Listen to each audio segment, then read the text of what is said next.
Okay, John Wertz here, Montgomery County Tea Party, and we are here with Aaron Reitz, and he Rights. is Reitz. Yes, Thank sir. you. No problem. He's run for Attorney General of Texas, and um, with me is Lana Horde, Kenneth Ernest, Larry Rogers, Luis Pedraza, and Bob Bagley.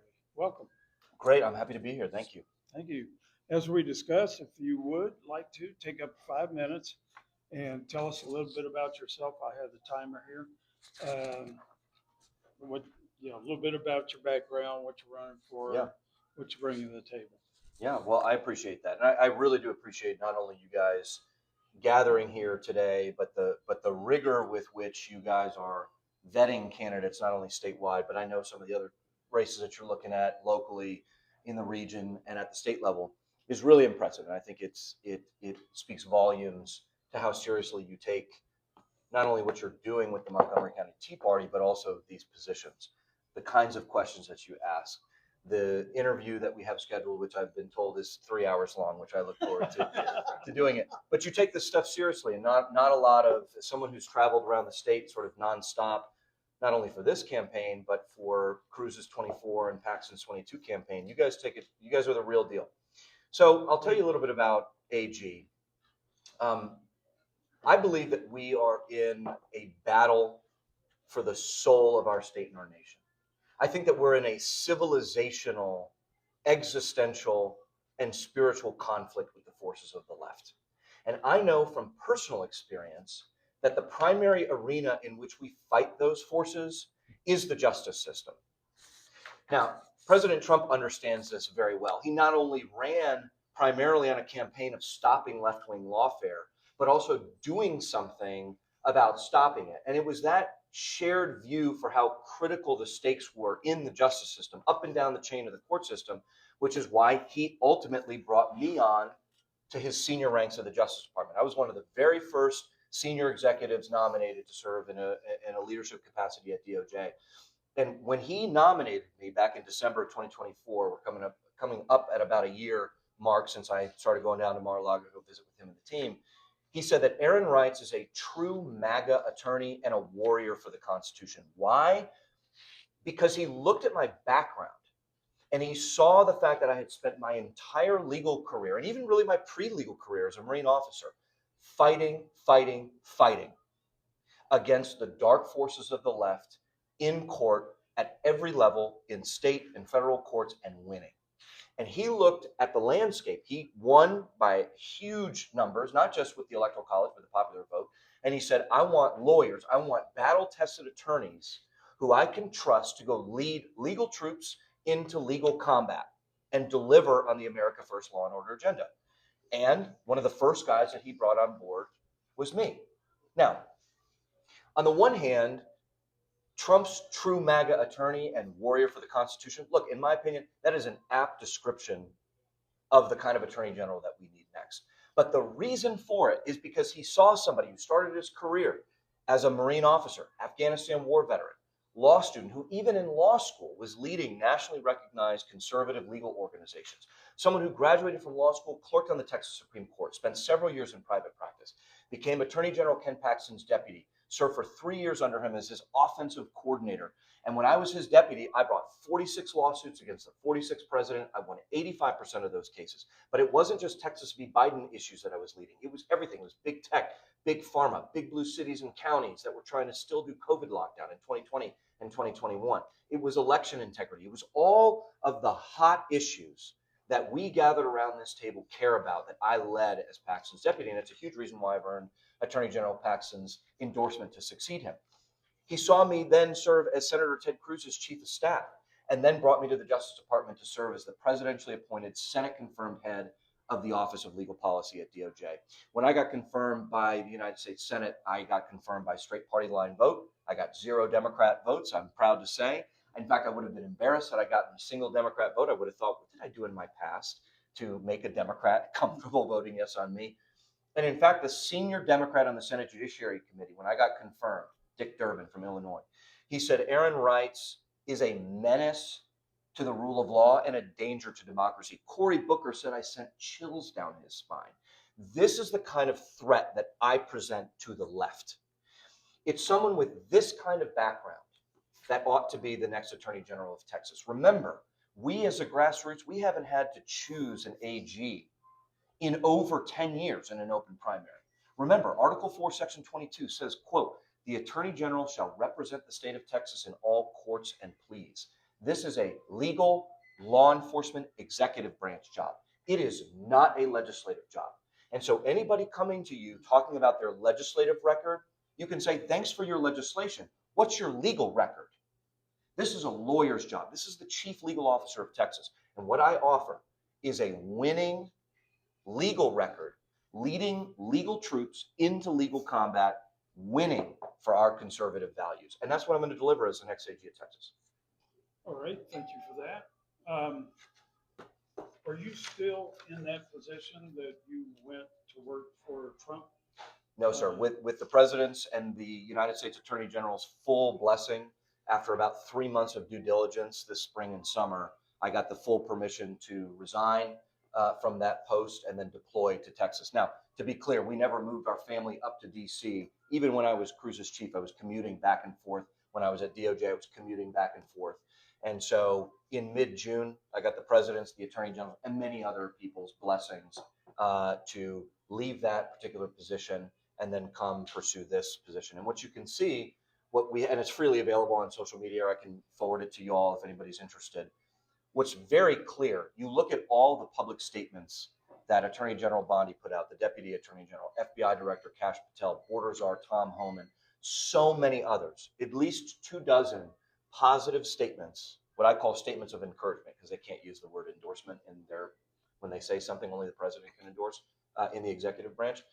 But you look at all of these statements of encouragement, statements of support that they all issued on the day that I announced for AG, what you see is that this administration understands that they need an actual vetted, trusted, tested chief legal officer. Anybody can Photoshop their face next to President Trump and call themselves Mr. MAGA and then drop mailers in your mailboxes, right? I mean, I think we all know who I'm talking about.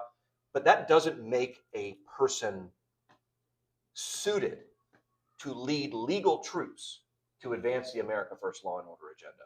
And that's what I've done. So I'm in private practice now as an attorney in Austin, traveling the state a whole bunch. We've kept our home in Austin for several years. And so. Okay. Great. Lon? About when did you step down from that position and begin your campaign? Was it about the same time? It was mid-June. Yes, ma'am. Mid-June, It was okay. mid-June. So Paxson announced in early April. Yep. And that began my 2.5-month period of due diligence where I was talking not only with grassroots leaders here in Texas, but who potential donors would be without soliciting funds, because that would have been illegal. But, who would be backing me? Would there be fuel in the tank? What does the field look like? Who's already announced? Who's about to announce? How much money is it going to cost? What does the president think? What does the AG think? What do my colleagues think? Just if you could think of sort of full spectrum due diligence about making a huge plunge like this. I mean, you don't leave a Senate confirmed job lightly unless you feel a calling, frankly, a vocation to pursue something like this. So mid-June is when we announced. Awesome. Thank you. I want to reclaim my times. So I was asking a follow-up for your question. Just kidding. No, thank you again for coming Sure. out on a blustery, cold day It and all of a making the sudden drive got down cold, here. In your questionnaire, we ask, as we do everybody, what are the three biggest problems that you think we have, and what will you do about them? And you listed 3 things. If you'll talk briefly about each one, you Sure. listed illegal immigration. Yep. You listed Islamification. Yep. And election integrity. Yep. Give us a little Sure. bit more background on those. So look, the theme of all of the issues that I'm going to pursue as the next Attorney General, at least for the first 2 years of my 4-year term, is to partner with the Trump administration to advance the America First law and order agenda here for Texas. And I think that there's total compatibility. And I've seen, as somebody who went to war against a hostile administration during the Biden years, it is mission essential and time is of the essence. We only have 2 years. Midterms are going to happen. I'm going to be on the ballot. Trump will have 2 more years unless we get him that next term in 28. We'll see. But we've got 2 years. Then it's a jump ball again. And if we get a Democrat in the White House, we're back to war, right? So I've got my first 2 years to really integrate, to have all the oars rowing in the same direction, from Trump admin to Reitz as AG down to the local level, really integrating and ensuring we're headed in the right direction. But those three things I think are paramount. Number one, illegal immigration. We have been invaded by tens of millions of illegal aliens, in particular during the Biden years. But of course, that's been happening for really decades, since the mid 1960s. And so being able to partner with federal law enforcement and local law enforcement to accelerate the identification, arrest, detention, and deportation of millions of illegals that are happening right here in Texas. And by the way, I see we're on a time limit for questions. Is that 2 minutes, but if you okay? have to go over, Okay. I'll keep in mind to keep them quick. Yeah, thank you. Sorry. So number one, I think that the composition of our nation has fundamentally changed on purpose by the Democrats, who have been aided and abetted and facilitated, and their various networks of C3s and C4s. And so taking our country back from the ruination that waves upon waves of an invasion of illegal aliens, I think is critical. And the AG plays a really mission essential role in sitting at that nexus between federal law enforcement and local law enforcement. Second, right now, I am very concerned about the Islamification that is happening in Texas. It's not, and we don't have to wonder. I'm not being hysterical. I'm not being a fearmonger. I'm not being crazy. And anybody telling us this is just gaslighting us, trying to tell us that there's not a problem. No, there's a real problem. And we only need to look at Europe. Europe, on most of these social trends, are about 10 to 15 years ahead of us already. You've got major no-go zones in some of the West's most beautiful historic cities in the world. And yet there are huge swaths of those parts of town where you can't go there anymore. You just can't, right? And then in America, we've already got Dearborn, Michigan, Paterson, New Jersey, Minneapolis, Minnesota, all of these enclaves. And the Islamists are targeting Texas. The growth of mosques and Muslim schools and the Muslim population in Texas has exploded in the past 10 years. And it's happened under Republican watches without us even doing anything with it. Why? Because the Islamists are sophisticated, and they know that they're taking advantage of dopes who aren't acting to call this thing out. Now, fortunately, I think a lot of folks are now paying attention to see what time it is. But the Islamists are here in Texas. They're being funded by international finance that is hiding their money under a shell game of C3s and C4s. They call them a whole bunch of yes, it's not just the Muslim Brotherhood and CARE, right? It's just other innocuously sounding C3s that funnel their money to building these sorts of epic city communities, which I shared an article in my paperwork. But the AG's office, through its consumer protection laws as well as its corporate charter and nonprofit laws, has huge powers to treat the Islamists in Texas like the feds have treated the mafia in the 70s, 80s, and 90s. How many mob bosses did we put away in prison for committing murder? Not a lot. But we smoked them out on RICO, laundering, process crimes, tax evasions, financial crimes, et cetera, to where they got choked out and couldn't operate. That's what I want to do to the Islamists. And then lastly, the integrity of our elections. At the end of the day, from time to time, we conservatives may, I hope it doesn't happen, but we may take a loss at the ballot box. But a free republic, the ability for us to peacefully coexist with people who may disagree with us, who have a different vision for our state and our nation, is dependent upon there being a shared belief in the free and fair nature of the elections. The problem is not that we may or may not have won in 2020, which I think that we won in 2020, right? Just to use that as an example. I know I'm going over my time limit. Let me just make this last thought. It's the fact that there was a cloud of illegitimacy that hung over the election, that if it were properly dispelled, then we might be able to say, all right, well, shoot, maybe we did take the loss. But if we're going to live in a free republic, we have to have secure elections. The AG's office, blessedly, has been reinstated with its vast election integrity powers after the legislature dragged its feet for several sessions. But once they found out that Paxton was gone, they decided, oh, we'll give the AG powers back. They just didn't want to give Paxton the powers back. It was purely vindictive, and we can talk about why I say that later. But I'm the only one in this race that has managed the AG's election integrity division in 2020 and 2022. I know what it takes to be effective around the state. And you could pass all the legislation you want, but if you haven't led litigation troops in litigation combat to secure our elections, you have no idea what's coming. So I would say those three things are primary. There are obviously several more, but again, they fall under the umbrella of advancing the America First law and order agenda here in Texas. I'm uniquely capable of doing that. Okay. So I want to get your views on closing the primary. What are your thoughts on closing the primary? And depending on your answer, I'll have a follow-up. So I have spoken publicly and clearly about this for several months now. I believe we ought to close the primaries. And so I stand with Attorney General Ken Paxton in his decision to decline representation in the Secretary of State's office, to side with the Republican Party of Texas. This isn't just political gamesmanship.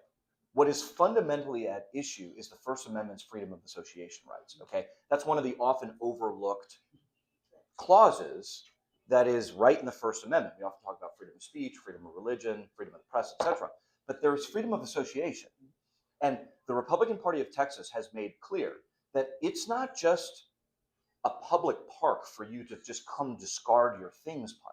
This is an organization that does official party business, and it is free to decide who's in and who's out. That's freedom of association. Just like you guys get to decide whether you guys have the freedom under the First Amendment, Montgomery County Party, Tea Party, can say, hey, we've got a club membership. We want to ask you these questions. And if you're aligned, then we feel like you can be a member of the club. And if you're not a member of the club. Well, scale that upward to a statewide political party, and it's the same freedom of association. So, look, I think for too long, Democrats have been allowed to meddle in our elections. They're very transparent about it. What they do is they come and play in our primaries to try to get a candidate that they think will better their odds for whatever their purposes are, depending on the race, either in a runoff or in a general. Number one, I think that that's totally wrong. And number two, I think it runs afoul of the fundamental freedom of association right. So I side with the party. I side with Paxton. I stand against the Secretary of State in their desire to defend what, in my opinion, are unconstitutional Texas election code provisions. And as AG, I would continue to do that. Whether that, look, I think that the side benefit is that it's better for our party business, but that's secondary. To me, it's more fundamental. There's a First Amendment issues that are at stake here. So that's what I've said very publicly. From an official perspective, though, can the AG really, you can decide and give an opinion, but can you really, other than giving an opinion, what else can the AG do? Well, the AG has discretion to represent state agencies. That's part of the core bread and butter work. Often we read the headlines that are coming out of the AG's office, right? Sues Big Pharma, sues this, sues Biden, et cetera. And that's all great. That's really important. But what often happens just on a daily basis is some state agency or executive branch or a university will get sued. That by matter of due course, that agency will then send a representation request over to the AG's office, which then gets processed by the Civil Litigation Division. And then depending on the legal issue, so that representation request is usually coupled with a legal memo that will say these are the legal issues that are at stake. And so what happened in the case of the Secretary of State's office is party sued the state. Secretary of State said, AG, will you represent us? AG's office looked at it and said, wait a second, the provisions that are at issue here violate the First Amendment freedom of association, and so I'm going to decline representation to do it. So what you're choosing as the next AG is someone who you have to trust is exercising the correct legal judgment, whether to accept representation or decline representation. Sorry, guys, it's important to me.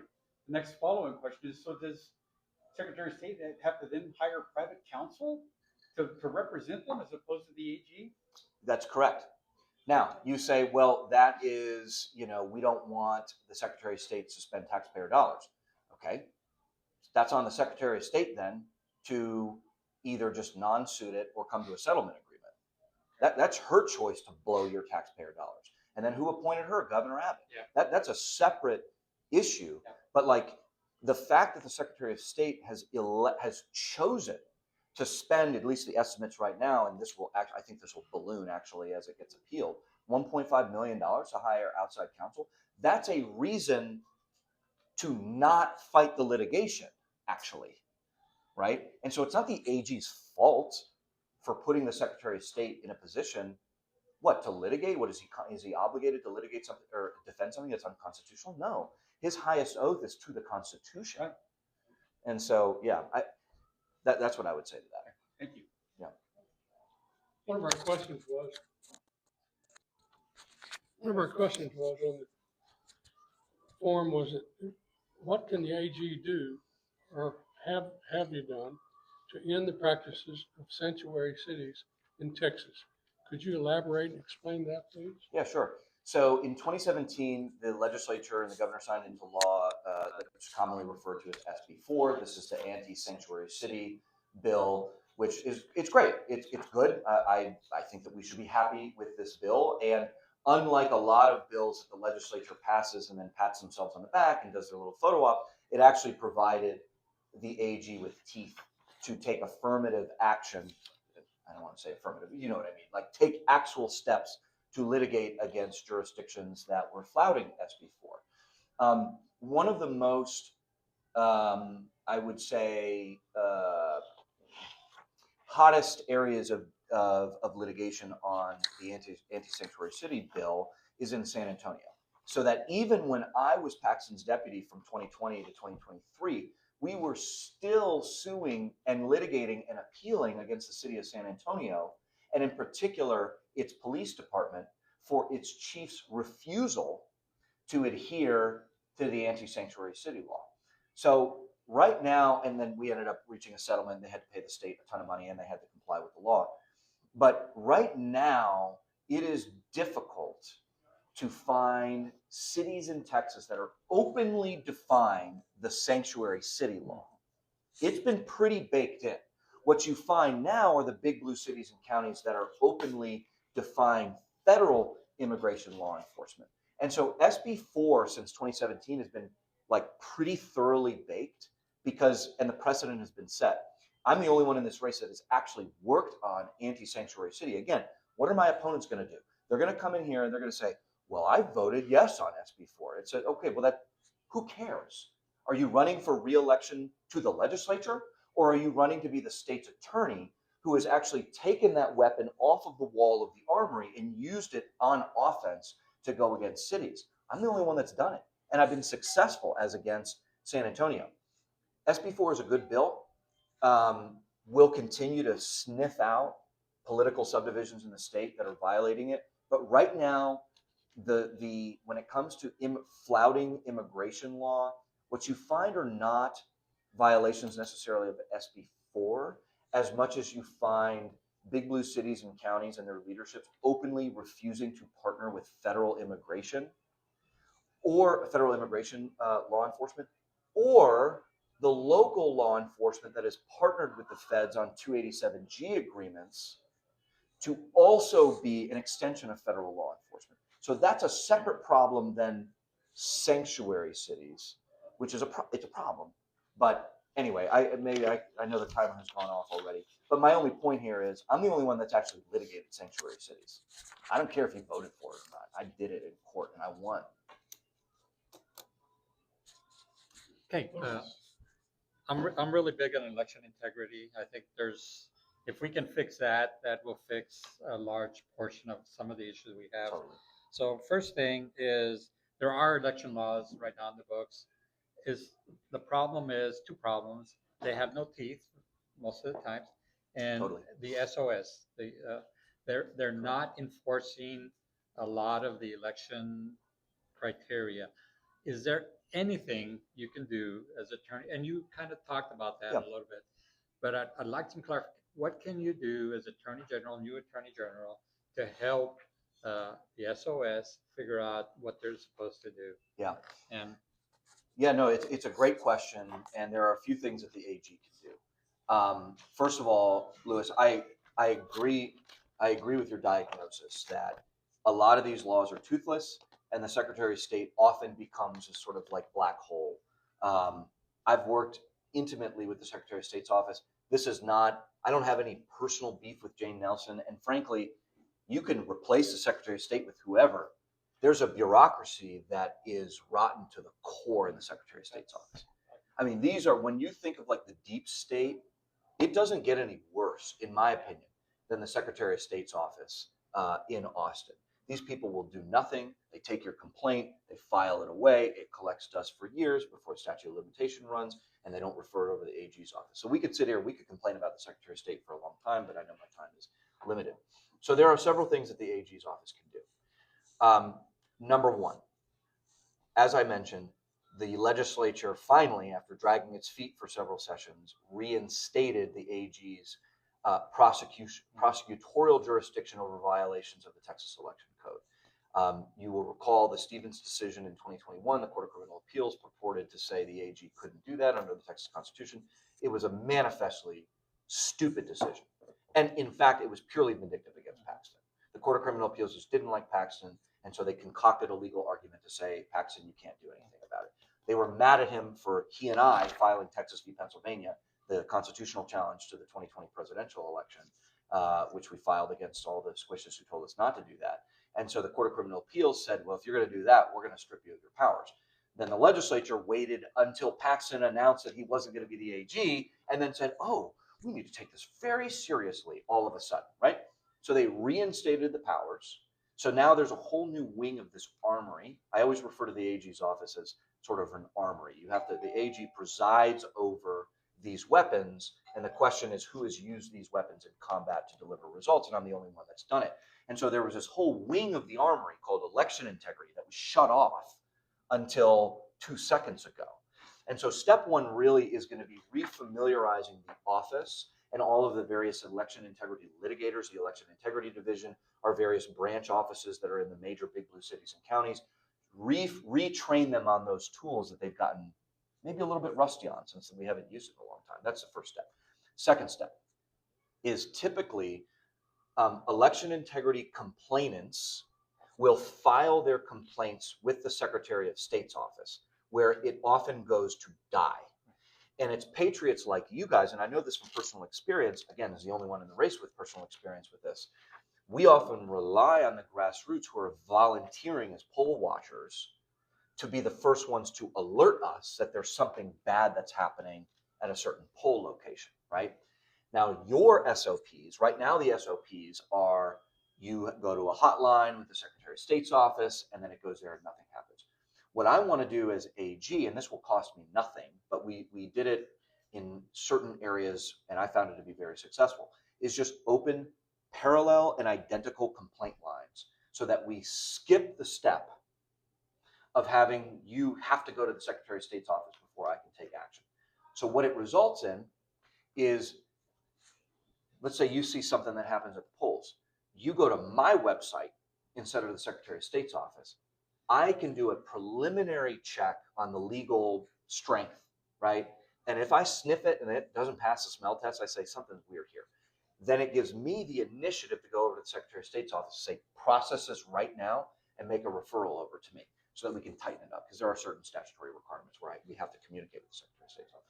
So setting up parallel lines where grassroots folks, poll watchers, activists can submit their complaints directly to the AG's office.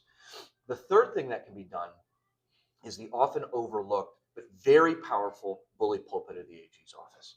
So if, as we approach the 2028 election cycle, which is the one I'm going to be primarily concerned with, because I'll get sworn in January 27, there may be some special local elections that we'll be concerned with in 27, but really the first big fight for me is going to be that 28 election, right?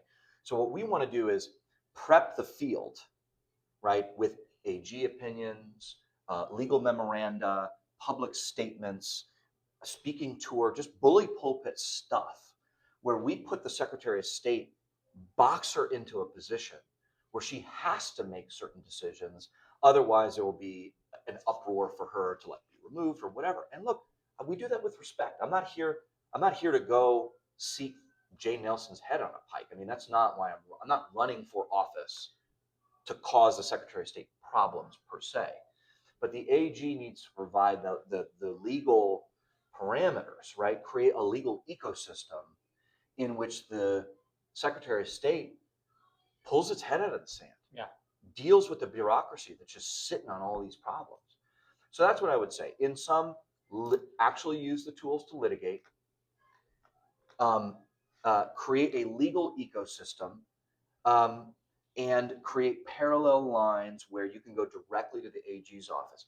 And what's important is that, remember, even if every candidate comes before or after me and says the exact same thing, the biggest difference between me and them is I'm the only one that has done it.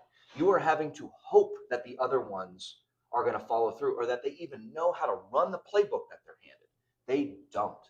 I have played this sport and won championships in this sport. And that's what I'm here to do. And especially when it comes to election integrity. We'll hold you to that. How's that? 100%. Well, I'll just say this before we move on to the next question. I know from my experience how important it is to have friends in the grassroots. I'm not just here. Obviously, I want to earn your endorsement. I want to earn your support, right? But one of the real benefits of campaigning statewide is I make new friends, and then you guys start becoming like the hotline people. Because I'm going to guess that the 6 of y'all are going to be very involved in your local elections. Well, we need to have each other's phone numbers so that you guys have somebody that you've met with, that you trust, to be able to send a text message, hey, foul play in this part of Montgomery County or whatever. But you've diagnosed, I mean, you're absolutely right in everything you say. I just hope this is enough to move the needle. So. Well, look, and I also really applaud some of these counties are experimenting with the paper ballots. And I hope that those are successful, because those proofs of concept, I think, will either make or break the expansion of some of those projects. Right. So I don't know. I'm also happy to see President Trump is calling for paper ballots, same-day election. Right. Same day. I'm all about it. Look, I will just remind you, one of the things I'm most proud about in my record is filing Texas v. Pennsylvania. Mhm. In November and December of 2020, the number one thing that was missing was not the legal know-how. It wasn't, the knowledge. It wasn't a belief that something bad had happened. It was courage. It was legal courage. It was knowing that when we file this lawsuit directly with the U.S. Supreme Court, we are going to become unhireable at all of the fanciest law firms that wouldn't want some weird MAGA hat wearing freak like me, right? The deplorables, to file this frivolous election challenge, which one of my opponents, Chip Roy, meanwhile, was calling for Trump to be impeached during that time. My other 2 opponents were sitting in the legislature just sort of waiting to see where the wind was going to blow. And yet it was me and Paxton who, in the absence of any Republican leadership around the country, not just in Texas, who stood up and said, no, we're filing this thing. 2 days later, we were in the Oval Office, right? And then all of a sudden, we planted that flag, and all the Republicans were like, oh, this is a great lawsuit. We love this, right? But that's what courage and leadership is all about. You plant the flag, and everybody follows. I have all kinds of stuff. I appreciate your service. I'll let you know, Vietnam and Gulf War vet. Well, thank you for your service. Thanks. And I have been very discouraged with a lot of military members that have been elected into office. Some of them we're getting rid of here in this county shortly. Yep. And there's a lot of others that need to be replaced. And the sedation thing that's taking place right now just burns me up. Totally right.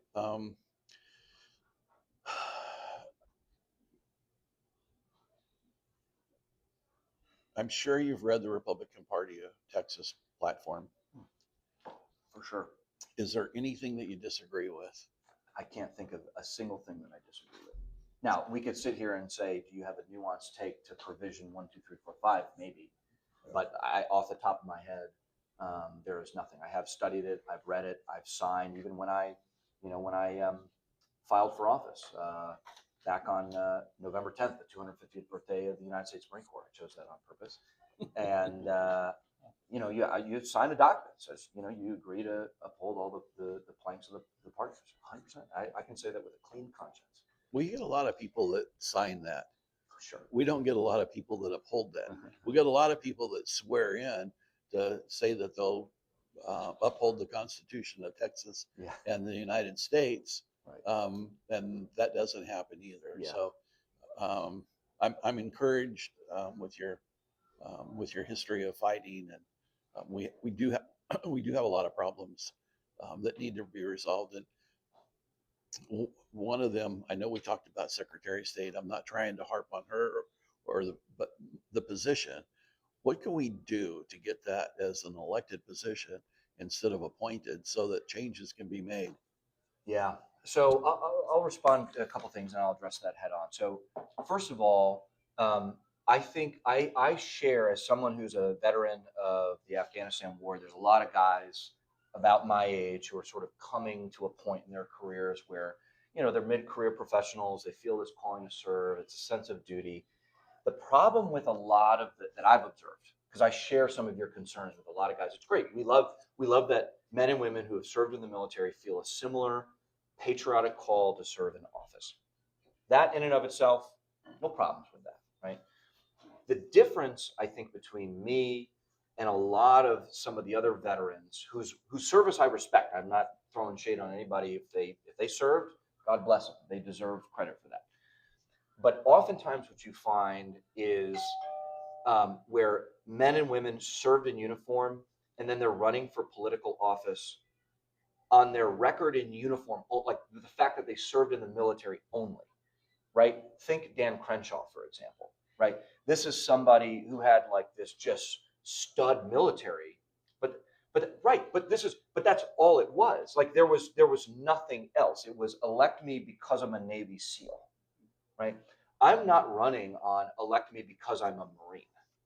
That is sort of a thing that people like. I think people, and I'm proud of it. Look, that same sense of duty, that same fighting spirit, it does. It drove me then and it drives me now, 100%. But I'm running primarily on my legal record. I've got an actual record litigating, investigating, suing, defending, and appealing on all the stuff that we care about, especially the Montgomery County Tea Party. And so the military, my military service, which I'm very proud of, and I'm still in the reserve actually as a major, is the glue that kind of binds that fighting spirit and that sense of duty and patriotism together. I'm not just running as the military guy who has received cue cards from GOP Inc. And I say, yes, I do believe in liberty and freedom. Yeah. That's what I mean, that's often what you find, right? I mean, you see that a lot. And that's not me. I'm running on substance, right? And I think that there's more to it for me at least. But I share some of your concerns. Second thing that I want to respond to is, again, you find a whole lot of slick politicians who will sign a document, they'll sign a pledge when you put it in front of them. And then once they're in office, they just go a different direction or they equivocate or they explain themselves. Again, I would encourage, I know you all, but I would encourage voters who are skeptical towards elected officials, which you should be skeptical towards politicians and even wannabe politicians like me. You should be skeptical. This is why my record is so important. I mean, my record being on the very bleeding cutting edge of the most important conservative issues when no one else was going to do anything about it is long and extensive. My opponents have been in the legislature for many, many years. What do? It's by their nature. They cut deals, they vote for this, but then they give a handout over here, then they take the photo op, then they run and they go on their victory tour. Look, I love a good legislator. I'm not dogging legislators and I'm not dogging the legislature, right? But what I'm saying is this is a different sport, right? The AG candidates are applying to be the chief legal officer of Texas, the job description of which is defined in Article 4, Section 22. It is not an exaggeration to say I am the only one with a record that has anything to do with the job description that is provided in our state constitution. And I know, again, politicians are prone to like exaggerating things sometimes. That's not an exaggeration. And we can get into my opponents and why I say that if you want to during this interview. But I stand by that. Now, directly to address your final question about what we can do to make Secretary of State elected, an elected position. I recognize that that the Secretary of State is sort of this oddball position where it's like governor, lieutenant governor, AG, ag commissioner, comptroller, railroad commissioners, all these other positions are statewide elected. And yet, the Secretary of State, which is responsible primarily for administering the elections in our state, is appointed by the governor. It will, as a matter of law, it will require a constitutional amendment. So what this means is, number one, you have to get the attention of the legislature to get it on the ballot. So there's your first very difficult lift. Yep. Then the second thing is you've got to then find the money to run a statewide campaign once it's on the ballot for voters to certify it in overwhelming numbers. And look, if the governor doesn't want any of that, he'll kill it in the legislature. He'll veto it when it passes his desk. And then he'll put parts of his war chest into destroying it. Look, I'm not dogging Jay Nelson. I'm not dogging Governor Abbott. I'm just answering the question that as a matter of law, that's what would be necessary. Now, given my legal and political sympathies to the idea of this SOS being elected rather than appointed, I can play an important role in providing the legal parameters. So what this would look like is what's called an authorized requester would submit a request to the AG's office to author a formal AG's opinion on what this would look like and how and when and what the provisions and so forth.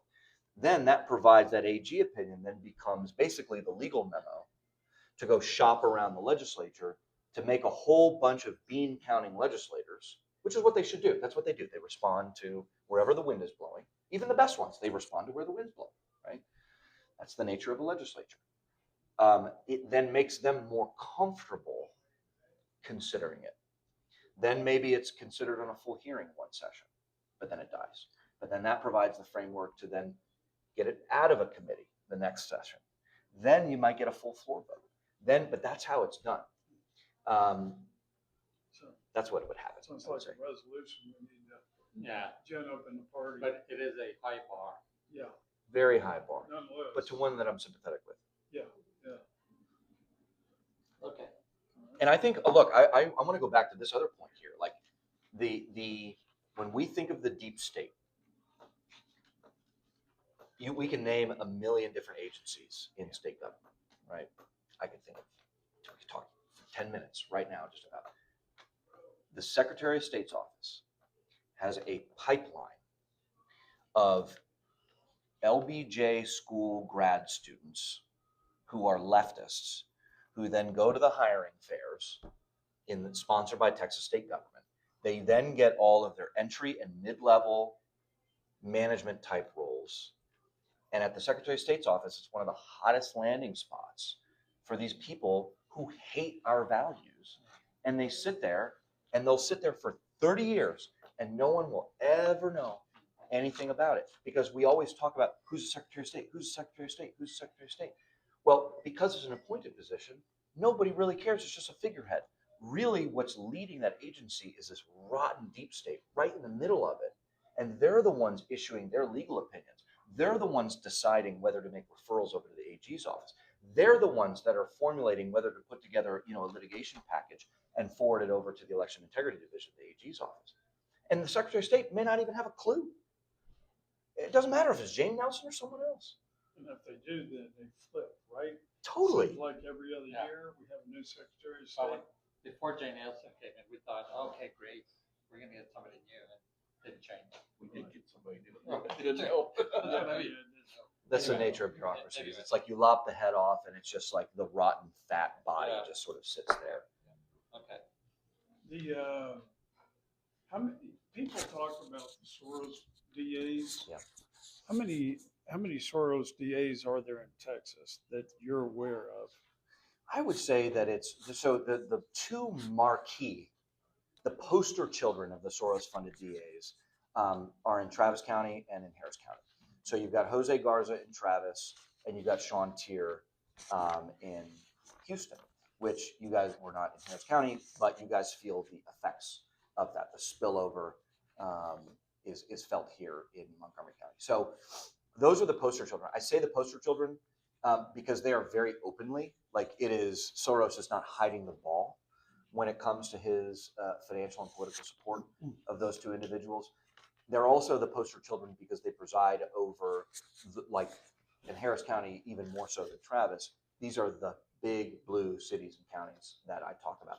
Harris County in particular is like Chicago style levels of corruption, crime, fraud, waste, and abuse. So I would say those two people are your poster children. I was on the news in Austin on Spectrum a week or two ago, and I made the campaign promise, which I stand by, which I will seek to remove those two individuals from office within the first couple of months of my getting sworn in. I say couple of months because you got to build the case. I don't want to say it's a day one thing because you actually have to put the litigation together. But that's a top priority of mine. There are others where Soros is doing other test cases where he's putting in DAs, he's seeding them with 50,000, 100,000, 200,000, which to him is like chump change. It's nothing. But he's going into these other sort of red areas where no one's paying attention to the DA race. And they're finding somebody who's kind of buttoned up, right, and presentable or whatever. They're running him as a district attorney, and then he's just not prosecuting crimes, right?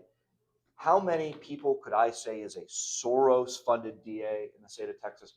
I'd say I'd put it at probably 20 to 30 are probably at that level in Texas. So what is the reason for not prosecuting? I mean, when it's right there in front of them? Well, I'll tell you what their argument is, and then I'll tell you what's actually happening. The real reasons why. So their argument, if you were to put Sean Tier next to us and say, why is it that you have spent the past several years during your tenure as DA not prosecuting crimes? Well, he'll come up with a sophisticated criminal justice reform style answer. Well, there are a lot of inequities that have been happening over the past many decades. I'm correcting for those inequities. We've inherited a system that is systemically racist, and we're trying to correct for those things. And, prior policing, so-called tough on crime regimes, really, that's just a mask for racist prosecution, racist law enforcement, where we're putting police in the black and brown parts of town while letting the white parts of town get away with crime. And then look at these statistics. And they're going to say all of these sort of fancy, what I call criminal justice reform style answers to the questions. What's the reality is, my diagnosis is that these people hate our country. They hate our communities. They hate safe neighborhoods. They hate that nice, happy families can move to communities of choice and freely shop at stores that are not caged up with plastic things because you have to push a button to get the shampoo. I currently don't use shampoo, if you can't tell. But I notice at these stores that if you want the shampoo, you got to push a button. Why? Because they don't prosecute these things anymore. And so my bottom line is there are people who I think are moved by a spirit of darkness. They are moved by a hatred of the American order. They are moved by a hatred for happy and whole families and well-functioning communities. They hate to see thriving school districts. They hate to see thriving low-crime neighborhoods. They want everyone to share the pain. Why? Because there is a spirit of ugliness inside them, and they want the criminals to reign supreme. It's the same spirit of the French Revolution that wanted to let all the criminals out of the jail and put law-abiding citizens' necks in the guillotines. This is the spirit that animates them. Now, the AG's office plays a critical role in putting a stop to that. It's not the be-all, end-all, but in Texas, unlike a lot of states like Florida, for example, where rather than district attorneys, they have what are called state's attorneys, where their DAs are actually appointed by the state, and the attorney general has the ability to recall their commissions with the governor as well. This is why a lot of people were like, Ron DeSantis, you might remember stories from a couple of years ago where Ron DeSantis was recalling these state's attorneys. And people then looked at Texas and they're like, well, why won't Abbott or why won't Paxton do something similar? And I understand like the desire to compare the two, like why can't we do certain things? Well, in Texas, under our Constitution, we are extremely decentralized, for better or for worse. And in some cases, it really works. We talk about local control and things like that. In many cases, Montgomery County wants to run Montgomery County. Like, I get that, right? The problem is that entities like the Harris County DA and his DA's office essentially run like kings over their own little fiefdoms. And there's very little that the governor or the AG can do unless he can smoke out the illegal networks that have funded and financed them and that they're partnering with to make their communities less safe. So what tools are at our disposal? People talk about the Soros network. The Soros network is a thing, but it is an octopus with hundreds of tentacles. Each of those tentacles being C3s, C4s, for-profit entities, corporate entities, so on and so forth. And they quite literally launder their money everywhere under all of these innocuously sounding entities where you then benefit from certain grants. So Harris County, not only is Sean Tier taking money from Soros, but Sean Tier can then can receive grant money from, I'm going to make something up, the Commission for Public Safety, the Foundation for Public Safety. What the heck is that? That sounds good. We all like public safety, right? Well, the problem is that that's just a pot of money that's been seeded with $3 million of Soros and his colleagues' money, and their concept and definition of public safety is something that's totally antithetical to our values and our notions of public safety, right? And so the AG's office, through his public interest division, through his corporate charter division, through his various criminal divisions, can begin investigating and piecing together the interrelatedness of these various tentacles and then putting, I mean, just like you see us like, the feds do what they do with the mob. They put all the faces up on the wall and they build the thing out. The AG can do that. In some cases, the AG can retain, especially when it comes to C3s and C4s, the AG can bring prosecutions. If there's certain money laundering that's happening, he may need to make referrals to the feds, or he may need to make referrals to local prosecutors to adjacent counties, because obviously I'm not going to make referrals to Harris County. But this is another thing that I bring to the table is as somebody who's already been vetted and was a member of the Trump administration. If I've got an investigation that I need air cover with from the FBI or DOJ or DHS or whatever, I just pick up the phone. I mean, I'm already been trusted. All those guys have already put out their statements of encouragement for me running for this position. So we got to smoke them out. We got it, like I said when we first started talking. The Islamists and the Soros network need to be treated like the feds treated the mafia in the 70s, 80s, and 90s. Full-blown commissions, hearings, investigations, referrals, prosecutions at every level. And I not only have run those kinds of investigations and sort of legal campaigns, but I'm also, given my background, qualifications, and record, am uniquely suited to sit at that nexus of running all of those things.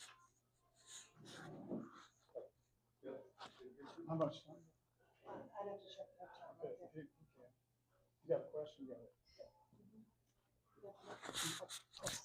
I have another one, but Oh, you can go ahead. no. Well, It's probably done.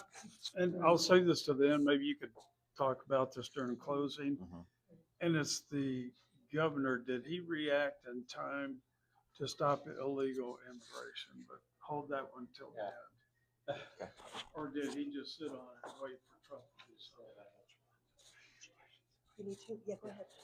So I'll try and be quick. Sure. So the first one is, I think it's a simple answer. So That's code for don't take so much time. It's okay. those 30 spooks, right. those 30 or so plus intelligence officers that came out and said that whole Hunter Biden laptop was Russian disinformation, right? So we all know that it wasn't, and I think we all knew that at the time. Of course. My question would be, could the AG and would the AG potentially go after those folks? Could they be charged in the state of Texas for election integrity? Could they have been? So could they have been? Maybe. I think moving forward, it would take a creative reexamination of the election integrity laws that have been recently reinstated, because now we have the facts. The facts have come uncovered in a way that we didn't have back then. Back then, we all knew better. We weren't going to be gaslit into being told that there was nothing wrong. right? Like obviously. But now there's such a superabundance of facts that can be mustered to then substantiate the satisfaction of various elements for the provisions in the Texas Election Code. And so I lean towards yes. It would have to be case specific. I would have to kind of dig into it and be like, all right, which of the 30 or so individuals does Texas have jurisdiction over? You know, is there somebody who's a Texas resident? There's somebody who's currently in Texas. How far can the arm of the state reach to get one of these guys? All right. Now let's say out of the 30, that applies to 3 of them. Making something up. I don't know for sure. Then we say, all right, hey, Tulsi Gabbard, Kash Patel, Pam Bondi, boom, boom, boom. These are 3 back-to-back phone calls. Hey, I'm interested if you could turn over the files to these 3 individuals, right? Again, nobody better able to do that than me. I literally have their phone numbers, literally have worked with them. So we can enter into sort of a partnership where they send the files. Maybe they're classified, but we can securely transfer them to us. Then we can look at that and say, all right, these are three individuals. These are the facts that we have on these 3 individuals.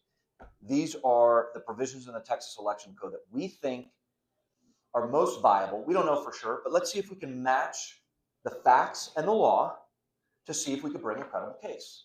And then we workshop it internally, right? We moot it out. We see what are the strengths and weaknesses. And let's say maybe of the 3, one of them, it's just too loose. We're going to take the loss on this one. It's too weak, but we want to go after these 2. Then I say, yes, let's do it. Why not? And then if we lose at the district court level, let's take it on appeal. If we lose on appeal, let's take it up to the Texas Supreme Court. If we need political air cover, let's get me as the next Texas AG and the United States Attorney General to do a joint press release press conference together. Let's take live questions on it. So I would say yes, but I'd have to know more, and I'd have to get the files really to do a look. Okay, can I ask one last question? Okay. So Montgomery County can't be unique here, but we have a real problem, in my humble opinion, of what we call the Iron Triangle here in Montgomery County. And really what that is developers and engineering firms give to the commissioners during their campaign season. Guess who gets all the work and the things that they need after they get elected? So it appears to be legal, but and just such a good old boy network here. And I don't know that we can do anything about it, but I sure would like to hear your thoughts of how we could break up this ongoing system that we have. And every county in Texas, I would assume, has a similar problem, but it ain't good. Yeah, you're not, Montgomery County is not alone. And I like that you use the term good old boy network, because often it goes underreported and underappreciated, because the good old boy networks often thrive in the reddest counties, right? And so, politicians like me are talking about Harris County and Travis and Dallas or whatever, and it's like nobody's talking about the red counties where there's a lot of fraud, waste, and abuse and corruption, but they sort of get a pass because they're Republican, right? This is not okay with me. The people of Texas, the people of Montgomery County, I hope will show up at the polls and vote for me, not the commissioners. And I haven't gotten any donations from any of the developers. So, I don't owe anybody anything. By the way, I wouldn't owe them anything. If they're listening right now, well, you can go to aaronreitz.com and we take all contributions from all people. But the difference is whether or not there is evidence of a quid pro quo relationship.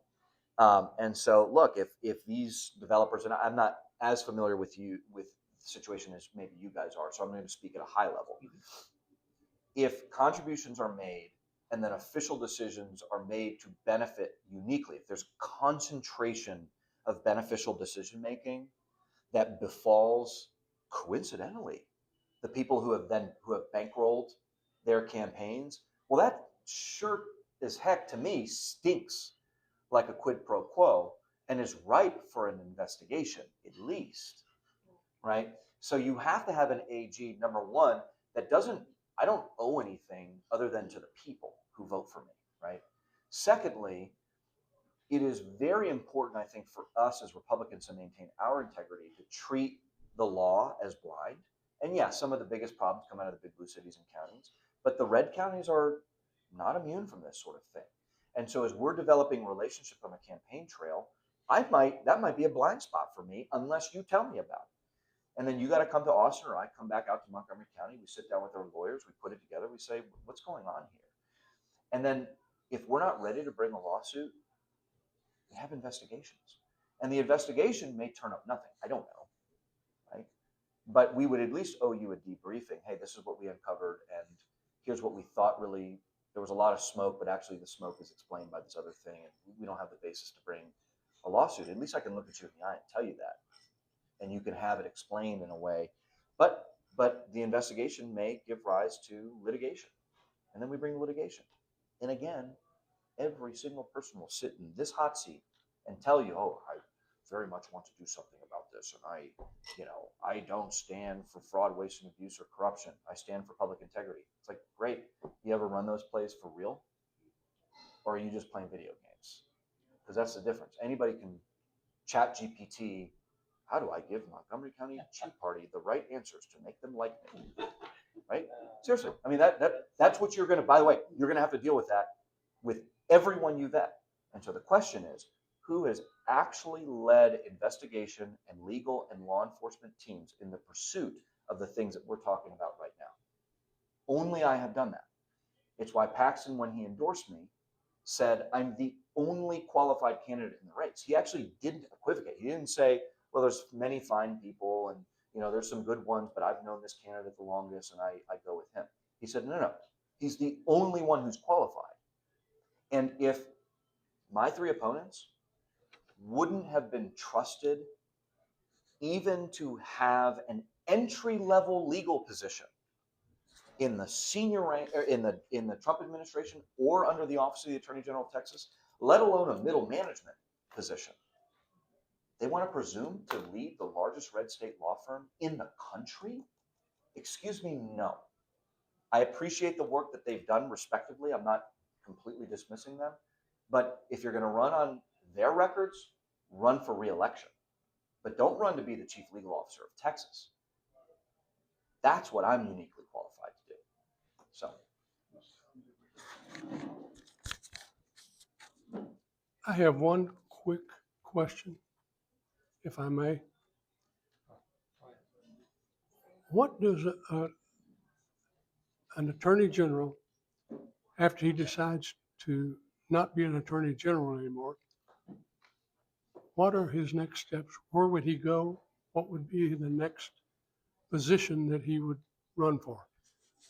I don't know that there's necessarily, I will tell you that I feel strongly that I'm the only one, because I know my three opponents well, known them for a long time.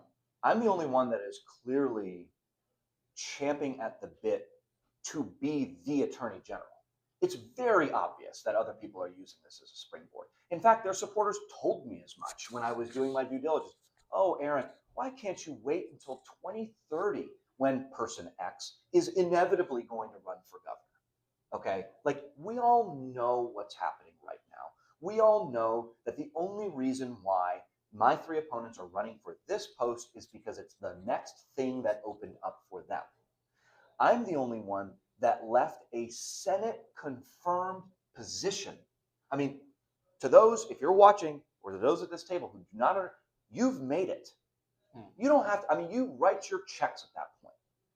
Okay, and yet, with the permission of the President of the United States and the Attorney General of the United States, said, no, this position is more important. We need an actual real person, not just a slick talking, ladder climbing politician who's now pretending to be a lawyer ready for this job. And so what I will say is I actually want to be the Attorney General. I've been at Paxton's right hand. I've been at DOJ. I've seen how mission essential this job is. The complexity, the weight, the seriousness, the significance, the national impact of the decisions that the Attorney General will make moving forward are so significant that I looked at the field, I said, there's no way these lightweights can step in. That's not me just patting myself on the back. So what comes next? I don't know. I don't have a clue. My career philosophy, as this may sound cheesy, is as long as I'm providing well for my wife and my 4 children, and they are happy and they have their needs met and they share the same values that I do, I choose, I ask God every day to show me what the next steps are. I choose where duty calls. I go, I look for what's the next thing. I don't know what's going to be next. I don't know what office is going to open. I don't know if I'll be appointed to something. I don't know if I'll run for something. I don't know if I'll say, you know what, I've had enough of public life. I want to, go make money for the first time in my entire life. I came from a middle class family. I've, never, I don't. At some point, Mrs. Reitz has requested that I make money. So I said, not yet, sweetheart. Okay. I said our kids are going to have a nice middle class life. We'll spoil the grandkids. Okay, that'll come later. Yeah. But I don't know. To answer your question, I don't know. But what I have found in my career I got a question. is I follow where God calls, Yeah. and good things present themselves. Okay, I have a comment and a question, and maybe we can keep it short. But to Kenneth's issue, information request, and this is a comment. They're almost useless. I've submitted many information requests. If the citizens had true information requests, we could sort out a lot of the issues. So I would say consider revamp, because I've submitted information requests. They go to the Attorney General's office, Yeah. never hear back That's right. either. Second question, and really this is my question. One of the issues that got, and you've mentioned this several times, the deep state, even within the Attorney General's office, there's a deep state. Yep. Okay, what is your plan to get rid of, well, I don't know, what is your plan to deal with deep state? And part of that deep state issue caused Paxton to have problems. Totally. So I think that's a major, when you go in, Yeah. you have to do some house cleaning. Oh yeah, So- big time. No, I so- would use the word get rid of the deep state.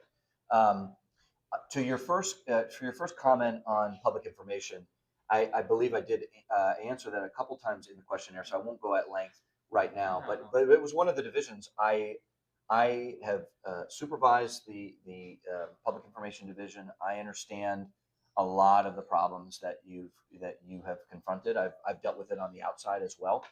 And my bias is always towards transparency, openness, and sunshine.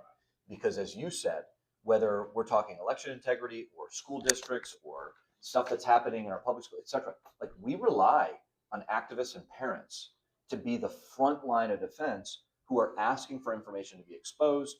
The local political subdivisions will often say, no, it's privileged, we can't release it. Right. Appeal then goes up to the AG's office, and you need an AG who understands, no, let's shine some light on this and release it so that we can then take action. Okay, now on the deep state, look, 100%.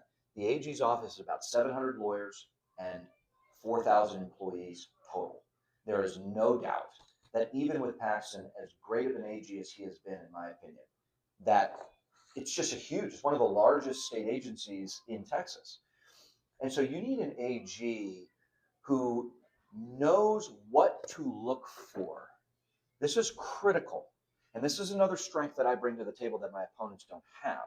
All 3 of my opponents will be showing up and trying to learn how to ride a bike on training wheels. They are going to be relying on other people to give them advice, which they themselves don't even know how to hire the right people to give them that advice because they've never played this sport before. Right? It's sort of like, well, I'm going to take too long in an analogy of trying to play pro sports. It's like, I've played this game before. This is the sport. This is my sport. So I know how to go in and spot, this is the rotten coaching staff over here. This is, we've been running the same special teams plays for decades. No. Don't fool me with your little fancy legal talk trying to pull the wool over my eyes. I know exactly where to go look. I know where it stinks. I know where the smoke is coming from. And I know better than anybody to get to work on day one. And yes, get rid of them. And I did this I not only did it when I was with Paxton, because after the 2020 coup happened, that's what I call it, the October 2020 coup, when I was there as his deputy, there was nobody. We had to clean house big time.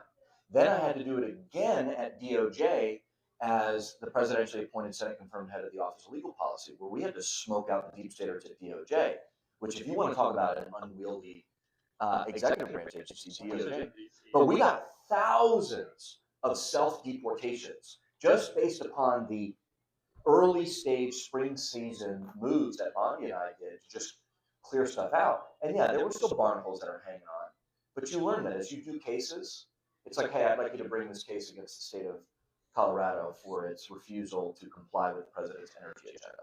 Okay, I'm making an example of it, but this is actually a real example.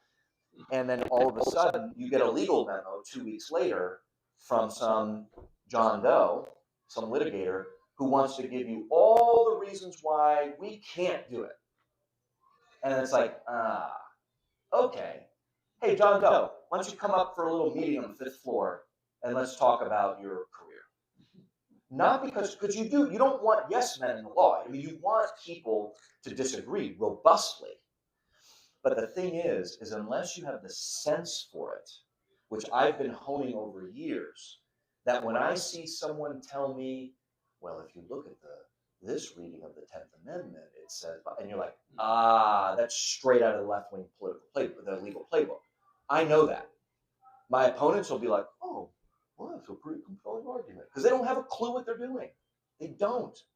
They don't. They're nice people. They're just applying for the wrong job. And if they get this job, they will severely disserve Texas. Severely. And I mean that with a deadly amount of seriousness. This job is too important to put one of these three other people. It's just too important. I mean that. That's why I left. That's why I left DOJ. And everybody thought I was crazy. And then I raised millions of dollars, and all of a sudden we're a favorite to win. And it's like, because people know this is too serious. Clean house. I mean, that's part of the, and I think as long as you recognize that there's an issue, that's good. So we're at the point now, if you want to take up 5 minutes. Thank you. On closing, and if you want to answer my question about Yeah, 2 questions. Yeah, I know. Abbott, Oh. and did he react soon enough on illegal immigration? Feel free to weigh in on that as you close.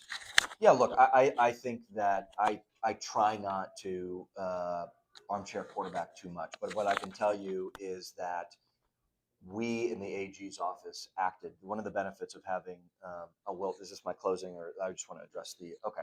Well, I'll just say, look, what I know for sure is that in the realms that I could control, we didn't wait for anybody. We didn't wait for anybody. We used the full weight of the legal power and the legal standing of the state of Texas to litigate again and again and again and again and again against the Biden administration and to secure the border, period. And I'm proud of the work that we did. We didn't have to wait for the governor to do that. This is one of the blessings of this office. Is like, I've got almost more legal discretion and weight behind the AG's office than a lot of other statewide do. This is a huge reason. My work in border security is why the National Border Patrol Council endorsed me to be the next AG, because I'm the only one that has litigated, investigated, sued, defended, and appealed to secure the border. I'm the only one that has served in the Trump administration with one of my very good friends, Border Czar Tom Homan, to crack down nationally on these blue cities and these blue states that were flouting the president's executive orders and the executive branch actions to accelerate the deportation agenda. I'm the only one that's done it. And so would I have wished that Abbott would have taken action sooner and more aggressively? Sure, of course. But I had the power to do something different right then. I didn't have to wait. So on behalf of the state of Texas, I sued dozens of lawsuits to secure the border.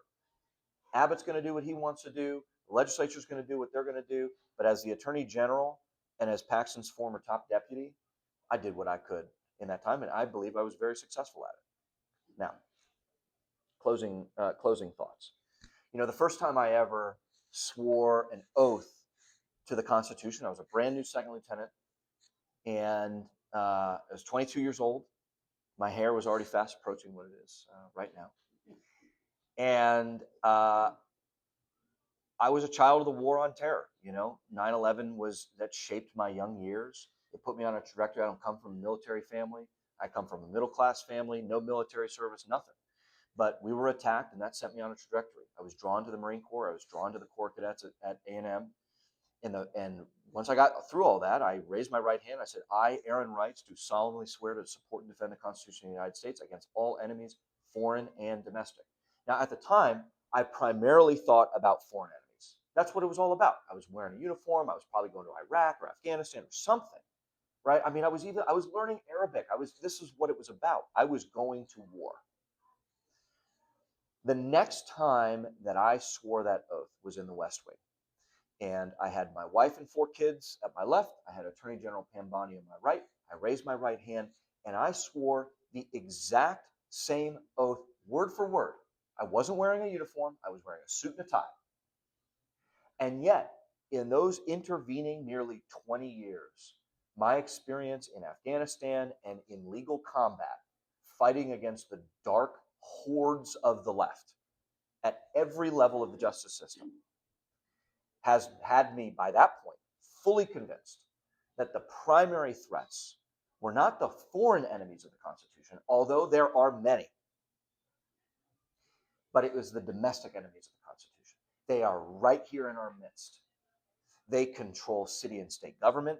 They control nonprofits. They control corporate America. They control the media. They control all the avenues of cultural and political power in this country. They are the enemies of not only the Constitution, but our way of life, our Republican form of government, our faith, our families. They're against the created order. They are against our marriages. They are against natural male-female sex. They are against everything that we hold dear. And the arena in which God has called me to fight them is the justice system. And I think what's interesting is that the next time that I swear that oath, it will be in January of 2027 when I get sworn in as the next Attorney General and be in front of all of y'all. And if Montgomery County Peace Party endorses me, you all get an invitation to come. Okay? But I'll raise my right hand and I will swear that exact same oath. And my commitment is to fight the domestic enemies of the Constitution with the same ferocity, intensity, and sense of life or death that I felt as a Marine officer leading Marines in a combat zone. We are in a combat zone right now. We are in legal combat. And the time now is to choose your next fighter. And I stand in front of you, I think, best equipped to do it. I ask for your support. President Trump trusted me to lead legal teams in legal combat. That's why he called me a true MAGA attorney and a warrior for the Constitution. Senator Cruz trusted me to do it. Attorney General Ken Paxton trusted me to do it. It's why he endorsed me to succeed him. The Chief Justice of the Texas Supreme Court trusted me to do it. Our countrymen trusted me to do it in uniform. Now my ask to the voters, to the people of Texas, is to trust me to do it now again, to fight the domestic enemies of the Constitution as the next Attorney General of Texas. That's what I'd like, and I'd love for your support in doing it. Well, great. Thank you very much. Website? Website. AaronReitz.com. AaronReitz.com. And I'm on all social media. If you just search for that, easy to find, very active on socials. Okay, great. Thanks for coming in. Thanks for answering our questionnaire, and good luck in your campaign. Thank you guys very much. I really appreciate y'all. Thank you.